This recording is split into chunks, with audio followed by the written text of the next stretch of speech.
ایک غیر مسلم لڑکی اپنا فرینڈ بنا کر کے لے کر جاتی ہے، 7 بجرنگ دل کے گنڈوں سے ان کی عزت لٹواتی ہے، عزت لٹنے کے بعد ادھمرا ان کو روڈ پر چھوڑ دیا جاتا ہے۔ پھر جب اس لڑکی سے انٹرویو لیا جاتا ہے تو وہ غیر مسلم لڑکی یہ کہتی ہے کہ اگر میں 10-12 گائے بھی بھگوان کو بلیدان کر دیتی تو بھی مجھے اتنا پن نہیں ملتا جتنا ایک مسلمان لڑکی کی عزت لٹوانے میں ملا ہے۔ یہ نظریہ اس ملک کا ہے، یہ نظریہ اس ملک میں بنایا جا رہا ہے۔ آپ کیا سوچ رہے ہیں؟ کون سی دنیا میں آپ گم ہیں؟ آپ کو اس خواب سے بیدار ہونا پڑے گا، آپ کو اس خواب سے باہر آنا پڑے گا۔ اگر آپ کو جینا ہے، اپنی نسلوں کو عزت دلانا ہے، ملکوں کو بچانا ہے، دستور کے حقوق کو بحال کرنا ہے، تو آپ کو اس خوابیدہ زندگی سے بیدار ہونا ہی پڑے گا، دوسرا کوئی راستہ نہیں ہے۔ سوال یہ ہے کہ یہ حالات ہیں، ان حالات کو ہم کیسے انگیز کر سکتے ہیں، کنٹرول کر سکتے ہیں، کیسے ہم اس کو ختم کر سکتے ہیں؟ اس کے لیے ہم لوگوں کو کیا کرنا ہے؟ اس کے لیے ہم لوگوں کے پاس 2 حل ہیں، 2 حل ہیں۔ کیا کیا ہے؟ ایک حل ہے اپنی مسجد کے گوشے میں بیٹھ کر سورہ یاسین کا ختم کر پڑھنا ہے اور اس کے لیے دعا کرنا ہے، ایک حل۔ اور دوسرا حل ہے سب کو بتانا ہے، تھپی دے کر کے، تمہارے سامنے تمہاری بیٹی کی عزت لٹی جا رہی ہے، تم صبر کرو، اللہ تعالیٰ تم کو دوسری بیٹی دے گا۔ تمہارا گھر توڑا جا رہا ہے، تم صبر کرو، اللہ تعالیٰ تم کو دوسرا گھر دے گا۔ تم صبر کرو، اللہ تبارک تعالیٰ تم کو دوسرا مدرسہ، دوسرا مقام، دوسری عزت دے گا، تم صبر کرو۔ یہ 2 حل ہم لوگوں نے آج تک قوم کو دیا ہے، قوم کو بزدل بنایا ہے، قوم کو ہم لوگوں نے ٹھگا ہے، قوم کو دھوکہ دیا ہے، قوم کے ساتھ غداری کی ہے، اسلام کے ساتھ خیانت کا برتاؤ کیا ہے۔ یہ حل کسی زمانے میں نہیں رہا ہے، اور کسی زمانے میں مسائل کے یہ 2 حل نہیں ہو سکتے ہیں۔ یہ ہماری تقویت کے ذرائع ہیں۔ صبر کا مطلب سہتے رہنا، جھیلتے رہنا، برداشت کرتے رہنا، دیکھتے رہنا بالکل نہیں ہے۔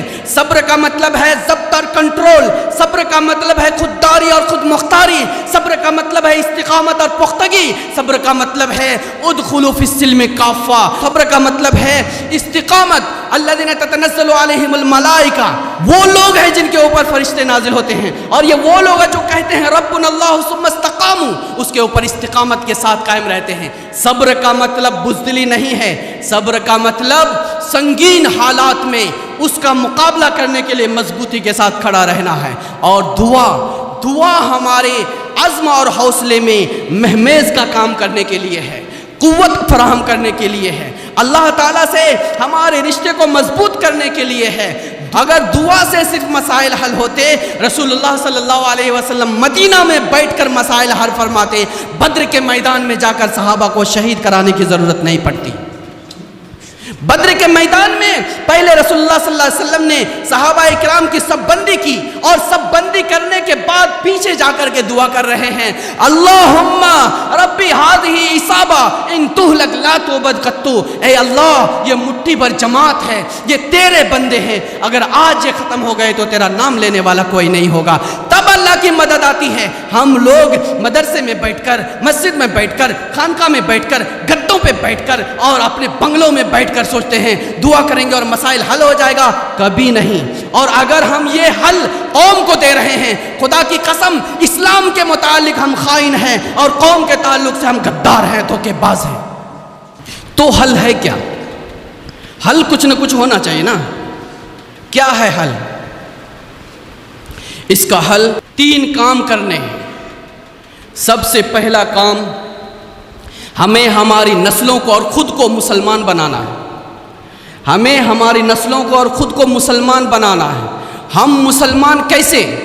ہم پڑھے لکھے مسلمان، تجربے کے مسلمان نہیں، ہم سنے سنائے مسلمان، شعوری مسلمان نہیں، ہم نسلی مسلمان، خاندانی مسلمان، سیکھے ہوئے مسلمان نہیں، تجربہ والے مسلمان نہیں۔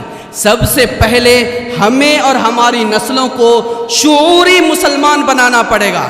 اور شعوری مسلمان کا مطلب نسلوں کو صرف چند آیتیں پڑھا دیے، چند حدیثیں یاد کرا دیے، چند کلمے نماز کے چند ارکان یاد کرا دیے، ان کو کھانے کی سنتیں اور دسترخوان بچھانے کی سنتیں یاد کرا دیے، سونے اٹھنے بیٹھنے اور سلام کرنے کی سنتیں یاد کرا دیے، ہم سمجھتے ہیں کہ ہم نے اپنی نسلوں کو مسلمان بنا دیا۔ وہ مسلمان بنتا نہیں، اس سے مسلمان بنتا نہیں۔ یہ تو ہم سے زیادہ غیر لوگوں کو یاد ہے، ہم سے زیادہ بہت سارے مہذب قوم اس کے اوپر عمل کر رہی ہے جن کے اندر اسلام نہیں، ایمان نہیں ہے۔ اسلام تب آتا ہے جب شعوری طور پر اس کو پڑھا جائے، مسلمان تب ہوتا ہے جب ذہنی اور نظریاتی طور پر اس کو قبول کیا جائے۔ آج ہماری نسلوں میں 98% لوگ، 98% نسل جو شعوری مسلمان نہیں، 2% ہو سکتے ہیں، 2% ہو سکتے ہیں بول رہا ہوں میں، ہے نہیں بول رہا ہوں۔ شعوری مسلمان کا مطلب اسلام ایک انسان کے اندر ہے تو باہر اسلام دکھے گا، اسلام ایک اندر انسان کے اندر ہے تو زبان سے اسلام نکلے گا، اسلام اندر میں ہے تو ظلم اور زیادتی کے سامنے نہیں جھکے گا، اسلام اندر ہے تو کسی بھی خوف سے وہ مرعوب نہیں ہوگا، اسلام اندر میں ہے تو وہ کسی بھی ظالم بادشاہ کے سامنے کلمہ حق بولنے سے نہیں گھبرائے گا۔ اکبر الجہاد کلمۃ حق عند سلطان جائر، رسول اللہ صلی اللہ علیہ وسلم نے کیوں فرمایا تھا؟ ایک مسلمان کی نشانی۔ وہ شعوری اسلام اگر دیکھنا ہے، 3 مہینے کے مسلمان جعفر بن ابی طالب رضی اللہ تعالی عنہ کو دیکھیے، جو نجاشی کے دربار میں جا کر سر تان کے کھڑا ہو کر کے اسلام کی ترجمانی کرتا ہے۔ اس وقت جب کفار مکہ ان کو لینے کے لیے، غلام بنانے کے لیے وہاں کھڑے ہیں۔ یہ شعوری مسلمان، اپنی نسلوں کو مسلمان بنانا پڑے گا، انہیں سکھانا پڑے گا۔ مسلمان وہ ہوتا ہے جو اللہ کے علاوہ اپنی پیشانی کسی کے سامنے نہیں جھکاتا، مسلمان وہ ہوتا ہے جو اللہ کی طاقت کے علاوہ کسی سے خائف نہیں ہوتا۔ الذین اذا قال لهم الناس ان الناس قد جمعوا لكم فاخشوهم فزادهم ایمانا، جب صحابہ کرام سے کہا جاتا تھا قیصر و کسریٰ جمع ہو گئے ہیں اور کفار اور مشرکین اکٹھا ہو گئے ہیں، سارے قبائلی طاقتیں تمہارے خلاف ایک ہو چکی ہے، کل تمہیں ختم کر دیا جائے گا، اب تمہیں مار دیا جائے گا۔ اذا قال لهم الناس ان الناس قد جمعوا لكم فاخشوهم فزادهم ایمانا، ان کا ایمان اور بڑھتا تھا، ان کا ایمان اور بڑھتا تھا، وہ دبتے نہیں تھے، وہ مصلحت پسندی کے اندر نہیں آتے تھے۔ ابھی مصلحت کا تقاضا یہ ہے، ابھی حکمت کا تقاضا یہ ہے، ماحول یہ کہہ رہا ہے خاموش رہنا ہے، آواز اٹھائے تو زباں کاٹ دی جائے گی۔ یہ اسلام نہیں ہے، یہ اسلام نہیں ہے، یہ بزدلی ہے، یہ اپنی مصلحت پسندی ہے انسان کی، جو اسلام بنا کر کے پیش کیا جا رہا ہے۔ مسلمان سب سے پہلا شعوری مسلمان ہم کو بننا پڑے گا، اپنی نسلوں کو بنانا پڑے گا۔ آج جو ارتداد کی ہوا چل رہی ہے، ہم دیکھ رہے ہیں، ہم سنتے نہیں تھے کبھی کہ ایک غیر مسلم کے ساتھ ایک مسلمان بیٹی جا سکتی ہے، کبھی نہیں سنتے تھے، لیکن آج یہ ایسا طوفان بدتمیزی برپا ہے، جہاں دیکھیے مسلم لڑکی غیر مسلم کے ساتھ جا رہی۔ کیوں؟ مسلم لڑکی غیر مسلم کے ساتھ جا رہی ہے، اور صرف مسلم لڑکی نہیں، ایک امیر کی بیٹی جا رہی ہے، ایک عالم کی بیٹی جا رہی ہے، ایک قاضی کی بیٹی جا رہی ہے، ایک بہترین سیاسی لیڈر کی بیٹی جا رہی ہے۔ کیوں؟ ڈوب مرنے کی بات ہے۔ غیرت سے یہ ہماری آنکھیں اوپر نہیں اٹھ سکتی ہیں، ہمارا ضمیر ہمیں کیا ملامت نہیں کرتا؟ کیا ہمیں ڈوب مرنے کی بات نہیں؟ اگر چلو پر پانی میں ڈوب مرنے کا محاورہ ہے تو وہ ہم لوگوں کے لیے ہے۔ ہماری بیٹی جس کے پیر میں چوٹ لگے تو ہم اچھل پڑتے ہیں، جن کے اوپر کوئی غلط نگاہ ڈالے تو ہمیں برداشت نہیں ہوتا، وہ بیٹی غیر مسلموں کے ساتھ جا رہی ہے، اپنی عزت نیلام کر رہی ہے، اور سب سے زیادہ بڑھ کر اپنے ایمان کو ہمیشہ کے لیے برباد کر کے جہنم کا ایندھن بن رہی ہے، اور ہم بہت خاموشی سے سہ رہے ہیں، برداشت کر رہے ہیں، جھیل رہے ہیں، صبر کر رہے ہیں اور دعائیں کر رہے ہیں۔ یہ اسلام نہیں۔ انما یخشی اللہ من عبادہ العلماء کے اندر یہ لوگ نہیں آتے۔ انما یخشی اللہ من عبادہ العلماء، ایسے وقت میں ایک شعوری مسلمان بنانے کے لیے گھر گھر جانا پڑے گا، ہر گھر میں جا کر کے ان کی ماں باپ کو سمجھانا پڑے گا، ان کی اولادوں کو سمجھانا پڑے گا، وہ چاہے اسکول میں پڑھنے والے بچے اور بچیاں ہوں، چاہے ملازمت کرنے والے بچے اور بچیاں ہوں، اور چاہے بیکار پھرنے والے بچے اور بچیاں ہوں، ان کو جمع کرنا پڑے گا، ان کو اکٹھا کرنا پڑے گا، ان کے لیے رات دن ایک کرنی پڑے گی، تب جا کر کے ہم کچھ کر سکتے ہیں، نہیں تو وہی حشر ہوگا جو سمرقند اور بخارا کا ہوا تھا۔ سمرقند اور بخارا کی تاریخ پڑھیے، جس وقت حکومت یہ فیصلہ کرتی تھی، حکومت یہ فیصلہ کرتی تھی کہ فلاں مسجد کو بند کر دیا جائے اور فلاں جگہ قرآن کے سارے نسخے جلا دیا جائیں اور فلاں جگہ پر قرآن پڑھنا منع کر دیے جائیں، اس وقت علماء کرام کے لیے ایک اسٹیج سجایا جاتا تھا، سب سے بڑے چوراہے کے اوپر، چوراستے کے اوپر، ایک طرف ایک مسلک کے لوگ اور دوسری طرف دوسرے مسلک کے لوگ، وہ اس بات پر مناظرہ کرتے تھے کہ ہاتھ یہاں باندھنا چاہیے کہ ہاتھ یہاں باندھنا چاہیے، آمین زور سے کہنا چاہیے یا آمین آہستہ کہنا چاہیے، اور اس میں لڑائی کرنے کے بعد جو فتح ہوتا تھا وہ فخر کرتا تھا، مسجد توڑی جاتی تھی تو اس کو کوئی فکر نہیں ہوتی تھی۔ وہی صورتحال آج یہاں ہے، وہی صورتحال آج یہاں ہے، ہر انسان آج اپنے بارے میں سوچ رہا ہے، قوم اور نسل کے بارے میں کوئی سوچنے کے لیے تیار نہیں ہے۔ ایک کام یہ کرنا پڑے گا، دوسرا کام ہمیں نسلوں کو تیار کرنا پڑے گا، لڑنے کے لیے تیار کرنا پڑے گا، میں کھل کے بول رہا ہوں، لڑنے کے لیے تیار کرنا پڑے گا، حالات کا سامنا کرنے کے لیے تیار کرنا پڑے گا۔ ہماری ماں بہنوں کی عزت لوٹی جاتی ہے تو اس کو منہ توڑ جواب دینے کے لیے تیار کرنا پڑے گا۔ ہمارے بچیوں کے ایمان کے لٹیروں کے ساتھ ہر وقت مقابلہ کے لیے تیار رہنے کے لیے تیار کرنا پڑے گا۔ ہمارے مسجد اور مدرسے کو بچانے کے لیے تیار کرنا پڑے گا، ہماری تہذیب اور کلچر کے تحفظ کے لیے تیار کرنا پڑے گا۔ جب ہمارے ملک میں ہمارے حقوق کو چھینے جاتے ہیں اور جب ہمارے خلاف فیصلے ہوتے ہیں تو روڈ پر آ کر جمہوری طریقے سے آواز بلند کرنے کے لیے تیار کرنا پڑے گا۔ جب تک ہم اس کے لیے تیار نہیں ہیں، ہم کوئی بھی اچھا خواب نہیں دیکھ سکتے ہیں۔ اچھا خواب دیکھنا ہے تو اچھی محنت کرنی پڑے گی، اس کے لیے سب کچھ قربان کرنا پڑے گا۔ یہ ملک کیوں آزاد ہوا؟ یہ ملک کیوں آزاد ہوا؟ بولیے۔ یہ ملک اس لیے آزاد نہیں ہوا کہ علماء کرام یہ سوچ کر لڑے تھے، علماء کرام یہ سوچ کر لڑے تھے کہ ہم آزاد ملک میں رہیں گے، نہیں۔ یہ ملک اس لیے آزاد ہوا کہ علماء کرام یہ خانقاہوں، درگاہوں، مدرسوں، مسندوں پر بیٹھے ہوئے علماء کرام نے سب کچھ چھوڑ دیا اور یہ سوچ کر چھوڑا تھا کہ ہم چاہے اس ملک میں زندہ رہیں چاہے نہ رہیں، آزادی چاہے ہم دیکھیں چاہے نہ دیکھیں، لیکن ہماری نسل آزادی کی زندگی جیے گی، ہماری نسل غلام نہیں رہے گی اور اسلام پر عمل کرنا اس کے لیے آسان ہوگا، اس لیے یہ ملک آزاد ہوا۔ آج ہمیں پھر سے اسی نظریے کے ساتھ میدان میں آنے کی ضرورت ہے۔ اس کے لیے آپ اپنے نسلوں کو، بچوں اور بچیوں کو، نوجوانوں کو، مردوں اور عورتوں کو اور خود کو ٹرین کیجئے، تیار کیجئے اور قانون کے دائرے میں رہ کر کیجئے، دستور کے اندر رہ کر کیجئے، اسلامی دائرے میں رہ کر کیجئے۔ آپ سب کچھ کر سکتے ہیں لیکن اس کے لیے تیار نہیں ہیں۔ اگر تیار نہیں ہیں، انما یخشی اللہ من عباد العلماء میں آپ نہیں ہیں۔ انما یخشی اللہ من عباد العلماء کا مفہوم ہمیں سمجھنے کی ضرورت ہے۔ دوسرا کام تیار کرنا ہے، وَأَعِدُّوا لَهُم مَّا اسْتَطَعْتُم مِّن قُوَّةٍ، یہ تو کرنا ہی پڑے گا، اس کے علاوہ دوسرا حل نہیں ہے۔ ہم یہ نہیں کہتے ہیں آپ جا کر کے لڑیے، لیکن کوئی لڑنے آتا ہے تو اس کو مت چھوڑیے، اس کو جواب دیجئے۔ یہ تو اللہ تعالیٰ نے ہر مخلوق کی فطرت میں رکھا ہے۔ علامہ سید سلیمان ندوی رحمۃ اللہ علیہ نے خطبات مدراس کے اندر لکھا ہے کہ ہر مخلوق کو اللہ تعالیٰ نے اپنے دفاع کے لیے کچھ نہ کچھ دیا ہے۔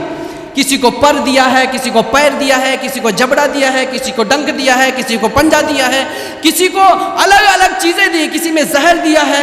ہر مخلوق اپنی حفاظت کے لیے کچھ نہ کچھ کرتی ہے، خود کفیل ہے۔ انسان کو اللہ تعالیٰ نے دو چیزیں دیا ہے، انسان کو اللہ تعالیٰ نے دو چیزیں دیا ہے، ایک احساس دیا ہے اور ایک ادراک دیا ہے۔ احساس دیا ہے حالات کا شعور کرنے کے لیے، سمجھنے کے لیے کیا ہو رہا ہے، اور ادراک دیا ہے پلاننگ کرنے کے لیے کیا کیا ہم منصوبہ بنا سکتے ہیں۔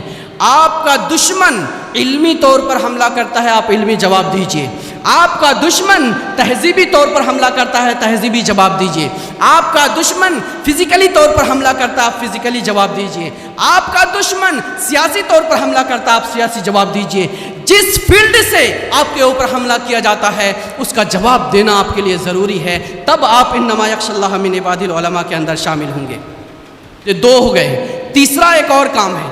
تیسرا کام ہم لوگوں کو یہ سمجھنا پڑے گا کہ ہم لوگ اسلام کو ماننے والے ہیں۔ ہم یہ نہیں کہتے متحد ہونے کی ضرورت ہے، ہم کو یہ سمجھنے کی ضرورت ہے کہ ہم لوگ مسلمان ہیں، اسلام کو ماننے والے ہیں۔ اسلام کے ماننے والے روم کے صہیب ہو سکتے ہیں، فارس کے سلمان ہو سکتے ہیں، حبشہ کے بلال ہو سکتے ہیں، لیکن اسلام اگر اس کے اندر ہے وہ تینوں کے تینوں ایک ہیں۔ اسلام اگر اس کے اندر ہے تینوں کے تینوں ایک ہیں۔ دوسری چیز ہم کو یہ سمجھنا ہے ہمارے مسائل ایک ہیں۔ نمبر ایک، ہم اسلام کو ماننے والے ہیں۔ نمبر دو، ہمارے مسائل ایک ہیں۔ عزتیں مسلمان کی لوٹی جاتی ہے، مسلک کی نہیں۔ عزتیں ملک کی بیٹی کی لوٹی جاتی ہے، ایک صوبے اور ریاست کی نہیں۔ عزتیں اس ملک کے مسلمانوں کی لوٹی جاتی ہے، یہاں کے کسی علاقے کی نہیں۔ یہ ہم کو سمجھنا پڑے گا۔ مدرسے جب بند ہوتے ہیں، مسجدیں جب توڑی جاتی ہے، یہ مسلک کی مسجد نہیں توڑی جاتی ہے، یہ اللہ کے گھر کو توڑا جاتا ہے۔ یہ اللہ کے بنائے ہوئے اس گھر کو، پاکیزہ جگہ کو مسمار اور بے عزت اور بے حرمت کیا جاتا ہے، جس کی اللہ تبارک تعالیٰ کے یہاں بہت زیادہ عزت ہے۔